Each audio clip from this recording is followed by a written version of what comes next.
Okay, we can start off our examples with a very basic one, example 15.1. And here we have a crate, 100 kilograms, and it's originally at rest. So V1 is 0, V1 is 0. Smooth horizontal surface, so there's no friction force opposing. If a towing force of 200 Newton acting at an angle of 45 degrees is applied for 10 seconds, determine the final velocity and the normal force which the surface exerts on the crate. Okay, so how are we going to solve it? Are you going to use force and acceleration? Are you going to use the principle of work and energy? Or are you going to use the impulse and momentum? So what would you say? Force and acceleration, work and energy, impulse and momentum. Okay, so many of you would say, duh, we're in the section of impulse and momentum. Of course we're going to use that. Of course. Okay, you're correct. But you have to justify why you would use this. What about using this, force and acceleration? The answer actually is we can use force and acceleration to solve this problem. Most likely, this problem we can't use work and energy. Why is that?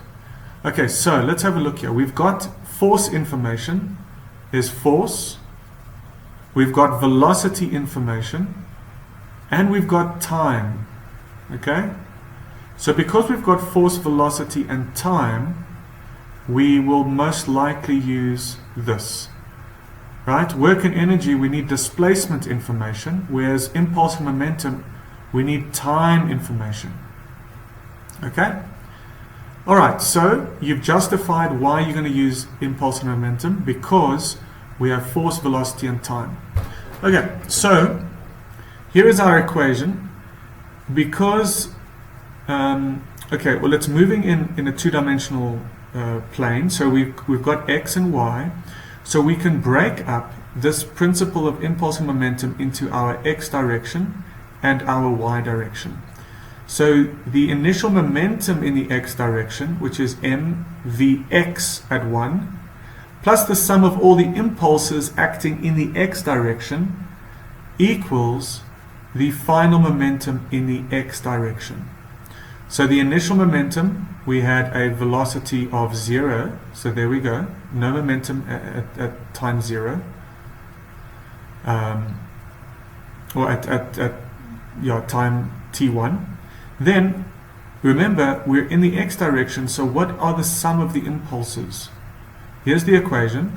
What is my force? My force is a constant 200 cos 45, right? It's only the x component.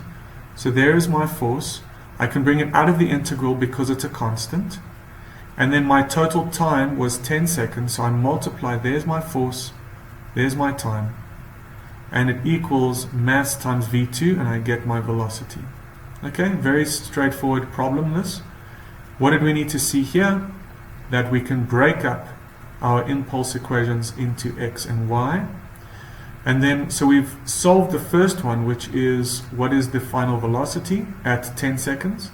But then, what is the normal force? This is the second question, right? We can apply linear impulse and momentum in the y direction as well.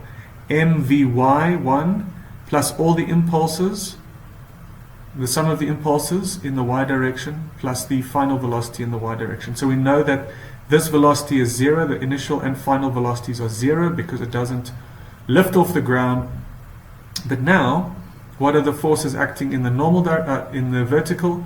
We've got normal up and we've got weight down. So we choose up as positive. Well, it's our convention. So normal up times 10 seconds. So this force is being applied to the box, the crate, for 10 seconds. Normal times 10 minus weight times 10. So there's my normal times time minus the weight times time, plus I've also got that component, right? I've got the vertical component, 200 sine 45 times my time, and then I can solve my normal force. Okay, so in the beginning I asked you which of these could you use. You could use this one and this one. Now let's see, how would you have used this force and acceleration?